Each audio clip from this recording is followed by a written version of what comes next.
voltamos a apresentar a fantástica exploração na conquista da Muralha Verde Oliva na Serra do Mar. Antes mesmo de ver este arquivo sequencial, aproveite para se inscrever neste canal. Comece o vídeo deixando o seu like e acionando também o sino de notificações para ser informado de novas postagens. Fazendo isso, você fortalece este projeto. No arquivo anterior, iniciamos nossa descida a pé à Estrada Velha de Santos. Visitamos também o famoso pouso de Paranapiacaba, um casarão de pedra acastelado ao lado de um grande abismo.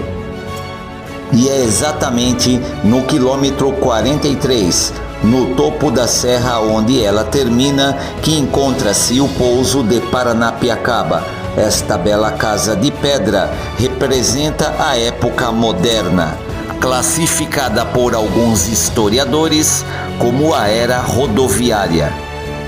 Na entrada do monumento há um painel de azulejos, onde se vê um mapa rodoviário do estado de São Paulo na época, com estradas que nem ao menos existiam, demonstrando a visão de um futuro de seus idealizadores.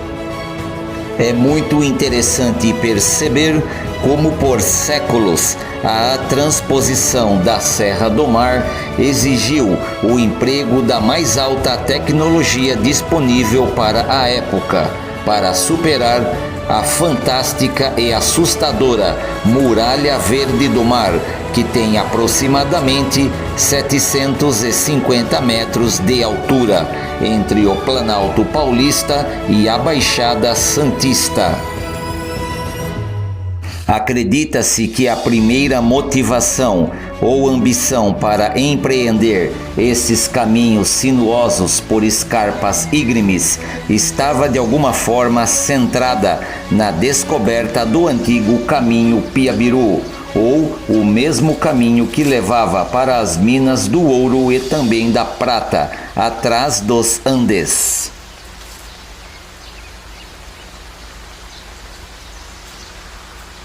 Em passos firmes, descendo a Serra Velha de Santos, alcancei um acesso de túnel proibido, trancafiado com grades e cadeado, provavelmente um túnel adutor das unidades geradoras da usina Henry Bornem, com suas válvulas de controle de drenagens de águas. Reinam por aqui o silêncio da Mata Bruta e a paz tão prometida, embalada aos cantos de pássaros diversos da Mata Atlântica e ruídos curiosos de insetos, como grilos e também cantos de cigarras. Tudo por aqui é motivo da mais alta contemplação para o poeta, que encontra inspirações de sobra e muitos motivos para um bom poema romântico. Eis aqui, diante de nossos olhos, o paraíso perdido do naturalista, que em campo aberto encontra agora muitas motivações para os seus estudos de botânica e também de zoologia. Desta forma, amplia-se também os estudos e o entendimento sobre a fauna e a flora brasileira. E muito mais do que isso, observando toda esta várzea, compreende-se mapas de geografia física e observando toda esta panorâmica do relevo litorâneo, desperta-se também a vontade de aprofundamento em geologia. Tal é a grandeza e beleza de toda esta região da Serra do Mar e litoral santista. Bom, agora eu parei aqui um pouquinho para contemplar também essa paisagem que está aqui ao meu fundo. A gente vem descendo devagar, vem ganhando espaço e vem explorando, pontificando cada parada desse local incrível, que é descer pela Serra Velha do Mar, Serra Velha de Santos. Então parar aqui e ficar aqui uns 40 minutos ou 1 hora que seja é pouco, porque aqui se vê muita coisa. Lá embaixo, na dimensão do que vocês estão vendo aí na tela, a gente tem então aí um pedaço da onde seria no passado a capitania de São Vicente, onde hoje atualmente é a cidade de São Vicente. Então, quando o navegador, né, o capitão Martim Afonso de Souza, ele chegou aqui para fundar a capitania de São Vicente, ele ganhou aquele pedaço lá embaixo, né? Ele foi lá que os seus homens desembarcaram.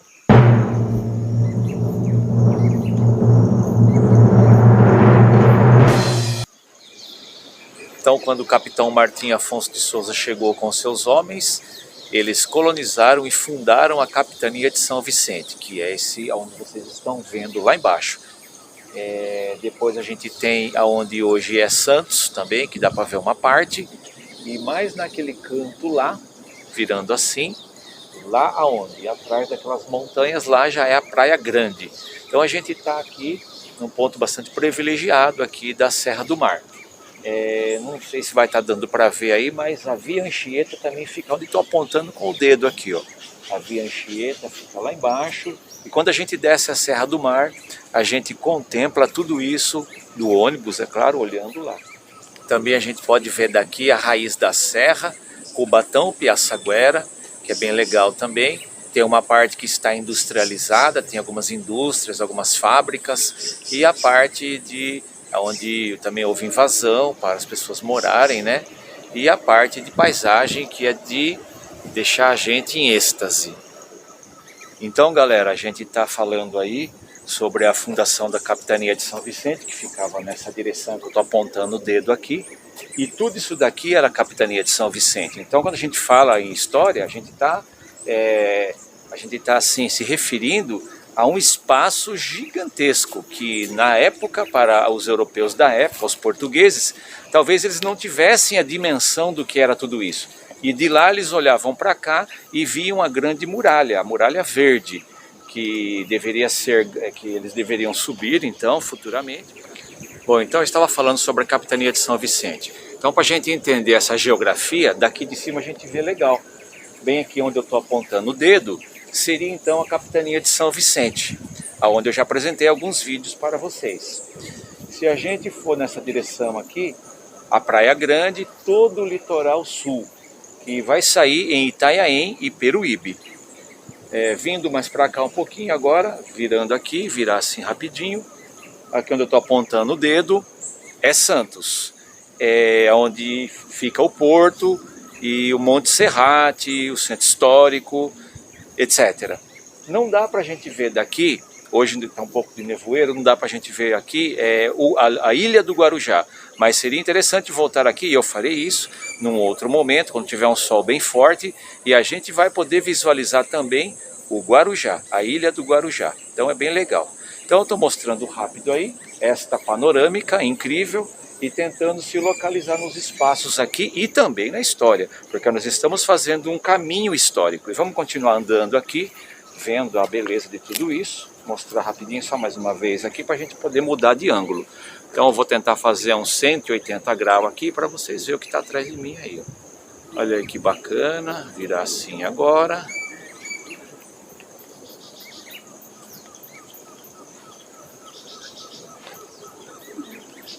Então vamos seguir em frente, galera, e a gente continua conversando lá embaixo, porque senão a gente não consegue ver tudo hoje.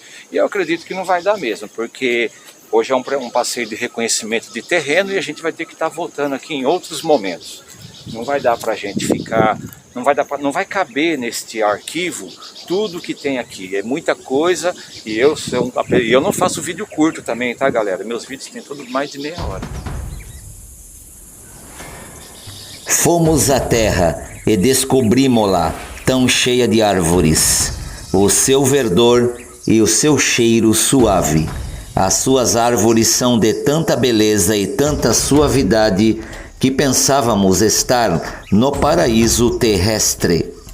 Carta do viajante e navegador Américo Vespúcio, escrita em 4 de junho de 1501. Um dos grandes pioneiros da TV a amostrar as gigantescas tubulações da usina Henry Bornem foi o saudoso apresentador do Comando da Madrugada, o senhor Goulart de Andrade. Foi ele o pioneiro que apresentou, com muito apreço e maestria, tudo aquilo que a imprensa oficial, vendida aos manipuladores e controladores do sistema, vivem a esconder de todos nós, quando se trata de nossa própria história. Os titânicos e gigantescos tubos chamam a atenção de muitos moradores da Baixada Santista e também de turistas que observam estas tubulações enormes que cortam a serra de ponta a ponta. Na verdade, são 8 longos tubos enormes, fincados no meio da Mata Atlântica, que mexem com o imaginário de muita gente. Este conjunto de tubulações transporta água de uma das mais antigas usinas hidroelétricas do país, a fantástica e conhecida Henry Bornem, em Cubatão. Foi inaugurada no ano de 1926 e ainda com o nome de Usina de Cubatão. Na época, a hidroelétrica foi considerada uma das mais modernas obras de engenharia. Ela surge da ideia de construir uma grande usina de água, aproveitando a queda da Serra do Mar. Glória ao ilustríssimo Goulart de Andrade, apresentador de TV, que em seu Comando da Madrugada nos revelou toda esta beleza.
Toda a região de Cubatão, em conformidade com a Serra do Mar, apresenta 2 compartimentos geológicos bem distintos: o embasamento cristalino e a cobertura sedimentar litorânea.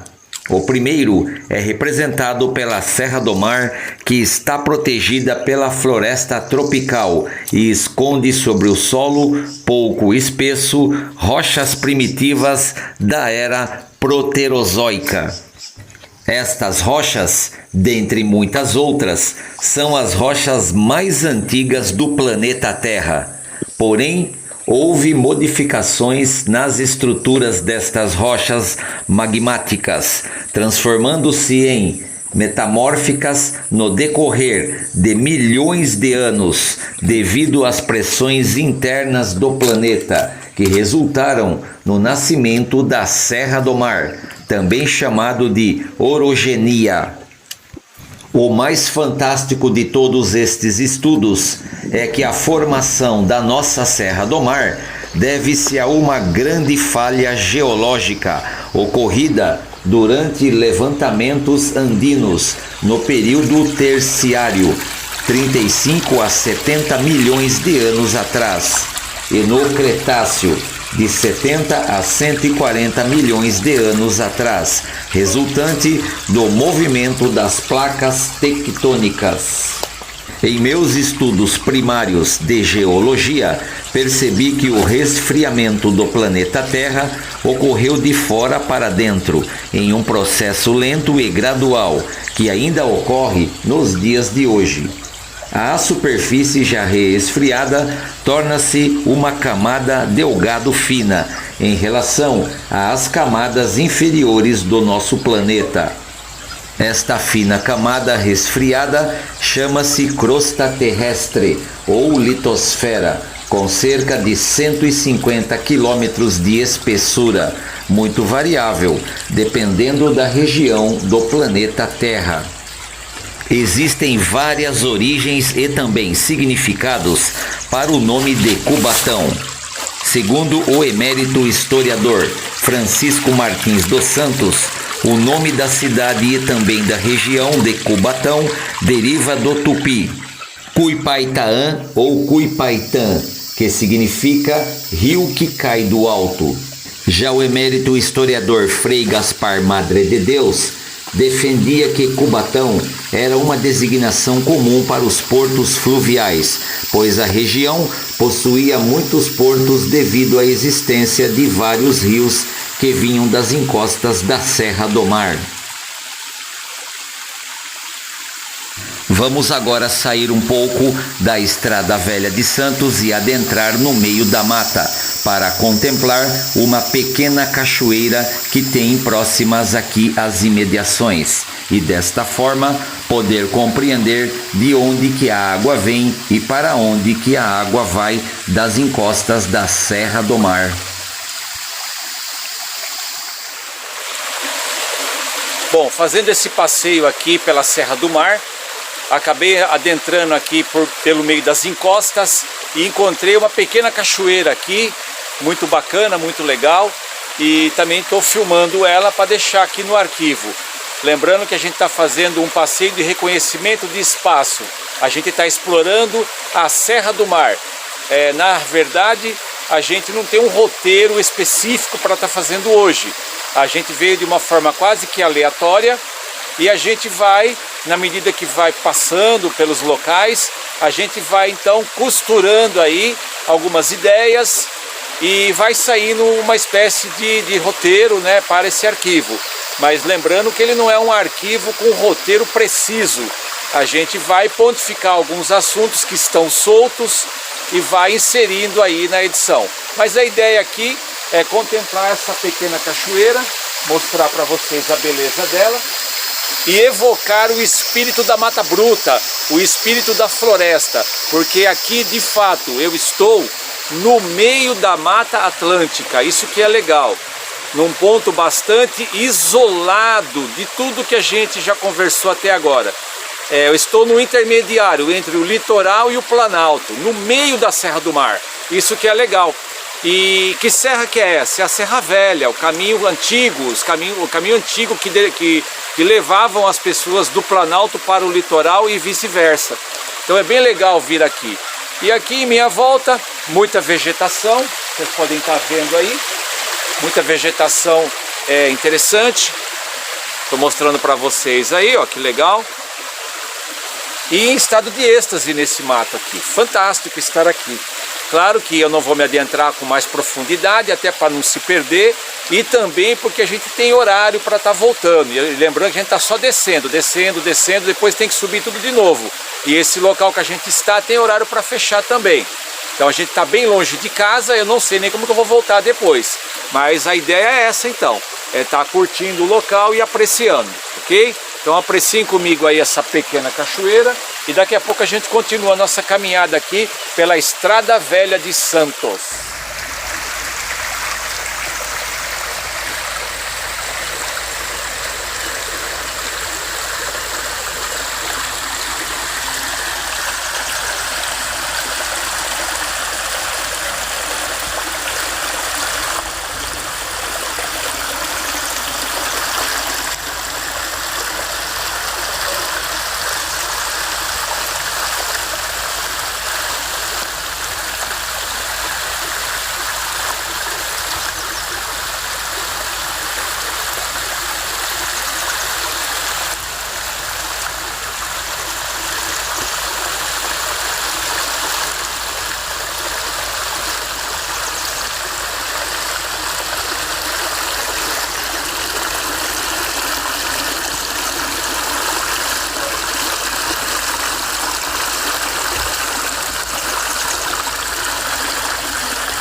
O pré-histórico acesso ao Planalto dos Campos de Piratininga, a princípio, era feito por trilhas ou caminhos, aberto pelos índios. O primeiro caminho ficou conhecido por Trilha dos Tupiniquins, justamente por ter sido aberto pelos índios. Este mesmo caminho, mais tarde, foi muito conhecido e usado pelos jesuítas, principalmente pelo padre José de Anchieta e Manuel da Nóbrega.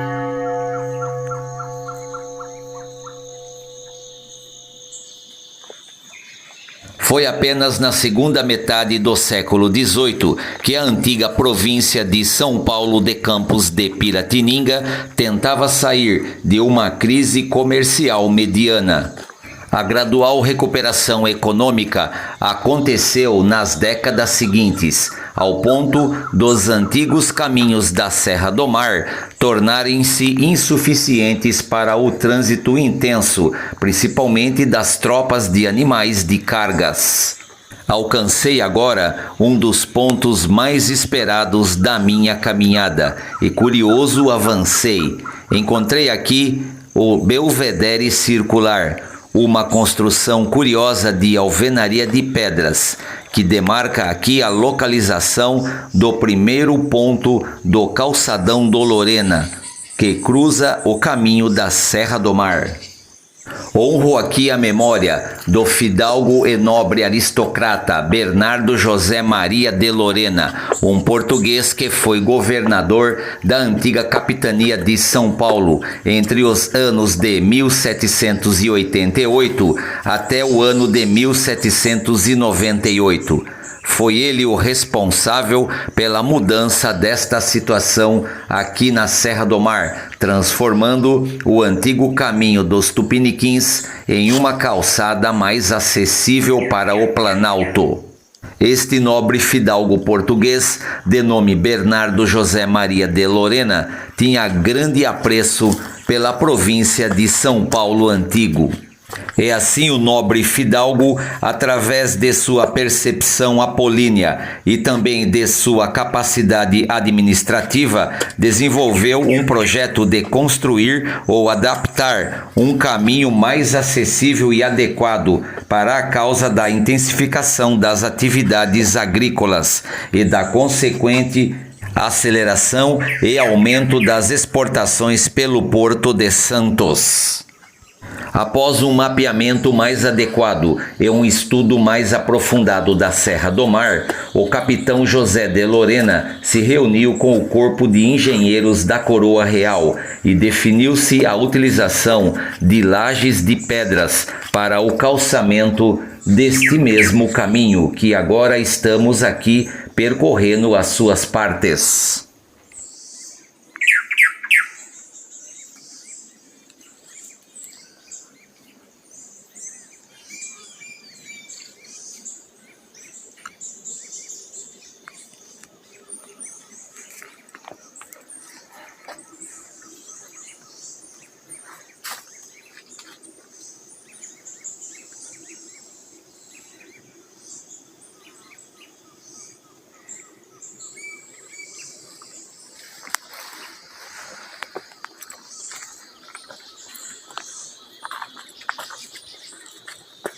De minha parte, é muito honroso para mim e de grande satisfação poder tocar com as mãos nesta história soterrada da nossa região. Caminhando prazerosamente por essa trilha histórica, destaco 3 grandes intervenções ao longo de uma história que se perde nos tempos. Os pioneiros índios guaianas abriram a trilha em um passado ainda bastante obscuro do nosso real conhecimento de historiador. Foi utilizado como acesso primitivo por esses mesmos índios no passado.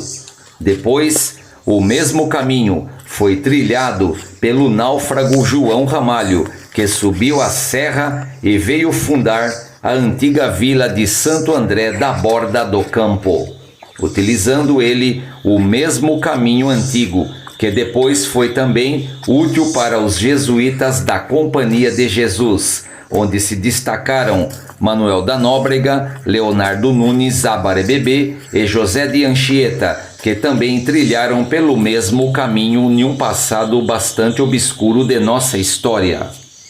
Foi o capitão José de Lorena que tempos depois edificou aqui a famosa pavimentação em pedra, onde africanos trabalharam aqui a duras penas no obscuro período da escravidão. E de fato é visitando estas ruínas do calçadão do Lorena que resgatamos partes significativas desta história fantástica. Bom, pessoal, a gente fez um pedaço aqui então do calçadão do Lorena. A gente não fez a trilha toda, mas a gente achou uma parte do calçadão e a gente conseguiu filmar um pedaço dessas ruínas deste calçadão aqui, que é bem legal. E esse sim é mais arcaico. Eu vou estar discorrendo sobre a história dele, por que esse caminho foi feito e o que tinha aqui antes de ser o calçadão do Lorena. Qual era o nome desse local e por que foi feito esse calçadão aqui. Eu vou estar discorrendo disso daí na medida que eu for aí trabalhando com vocês esse arquivo. É isso aí.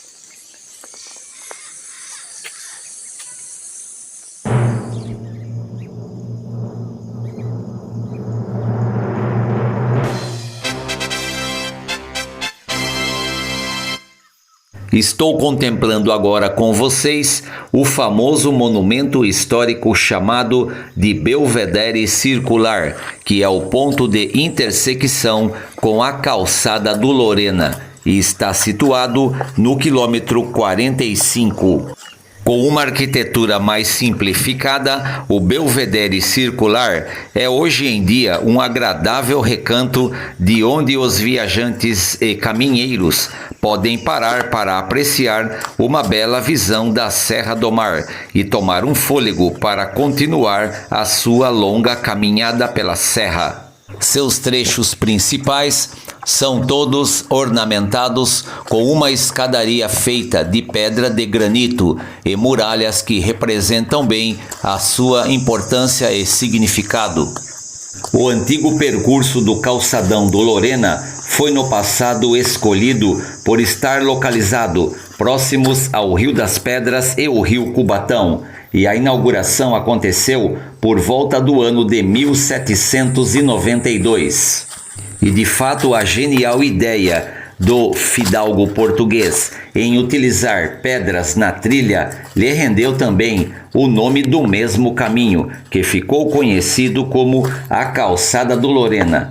O caminho foi construído com as seguintes dimensões: 8 quilômetros aproximadamente de extensão, por 3,5 metros de largura.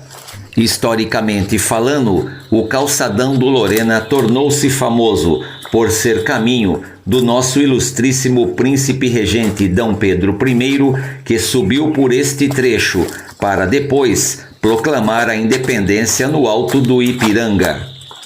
Falarei mais sobre o nosso ilustríssimo imperador D. Pedro I e de sua passagem pelo calçadão do Lorena com as suas tropas em uma outra oportunidade. Seguindo uma linha histórica do tempo, por volta do ano de 1992, houve uma recuperação de um trecho desta famosa via, por onde o mesmo imperador transitou quando foi a São Paulo para proclamar a independência brasileira. A Prefeitura de Cubatão, em reconhecimento ao idealizador da Calçada do Lorena, nomeou uma escola em sua homenagem. A Unidade Municipal de Ensino, chamado Bernardo José Maria de Lorena, fica localizado no bairro Vila Nova, aqui mesmo em Cubatão. Com a intensificação e o expressivo aumento do movimento de tropas e também de cargas, praticamente se obrigou as autoridades de época a estudarem novos caminhos. A saturação da calçada do Lorena levou o conhecidíssimo e famoso Rafael Tobias de Aguiar, no ano de 1841, a defender a ideia de uma nova estrada. Foi apenas no ano de 1846 que o imperador D. Pedro II, filho do nobríssimo D. Pedro I, que inaugurou a Estrada da Maioridade, que recebeu este nome em homenagem à maioridade do segundo imperador. A estrada então recebia manutenção por parte dos presidentes da província. Na terceira e última parte deste arquivo, continuaremos discorrendo com vocês sobre a fantástica história da Serra Velha do Mar e do Calçadão do Lorena. Até lá!